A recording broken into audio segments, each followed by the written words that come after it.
8,000 টাকা আর 12,000 টাকার পাসপোর্টের মধ্যে তফাৎটা কি? 12,000 টাকার পাসপোর্ট যে কালে করবা ও পাসপোর্টের কাঠিং নিয়ে আলাদা। ওখানে যে তোমার ছবিটা থাকবে পাসপোর্টে, ওই ছবিটা তো জীবন্ত থাকবে, জীবন্ত মনে হইবে তুমি জেতা। অ্যাম্বাসিডর তোমার ছবিটা দেখি তোমার সাথে প্রায় 10 থেকে 12 মিনিট কথা বলবে যে দাদা কেমন আছেন, আমাদের দেশে আসতেছেন, ওয়েলকাম, তারা আছেন দাদা। তার বেতন কত নেবেন দাদা? 2 দিন আগে এক সামরারে 12,000 টাকার পাসপোর্ট করিয়ে দিছি, ওইটি নিয়ে ও নেপালে গেছে। ওরা নেপাল ইমিগ্রেশন অর্ধেক ভিসাই লয় নাই, কয় দাদা আপনার যে পাসপোর্ট, ও পাসপোর্টে ভিসা লাগে না, ও আমরা নিতে পারি না। দারুণ পাসপোর্ট করছেন। এই পাসপোর্ট দিয়ে আর কোন কোন দেশে ফিরিতে যাইতে পারবো?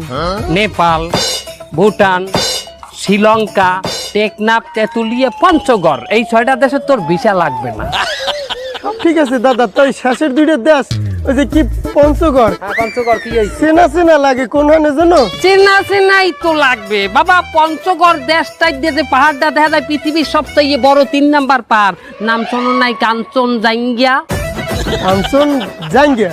হ্যাঁ, আমি তো কাঞ্চন জুঙ্গা নাকি একটা নাম শুনছিলাম। তো বেটা দুঙ্গা নামে কোনো জিনিস আছে দুনিয়াতে? জাঙ্গিয়া নামে আছে। নবীন দাদা, আপনার আমি ওই 12,000 টাকাই দিব, আপনি আমার ওই পাসপোর্টটাই করিয়ে দেবেন ভালোটা। 5,000 টাকা লগে আছে, এইটা রাখেন, আর বাকিটা আমি আপনার বাসায় যাইয়ে পাঠাই দিতে আছে। আমার অ্যাকাউন্টে পাঠাই দেবা। জি দাদা, আসসালামু আলাইকুম। ওয়ালাইকুম আসসালাম।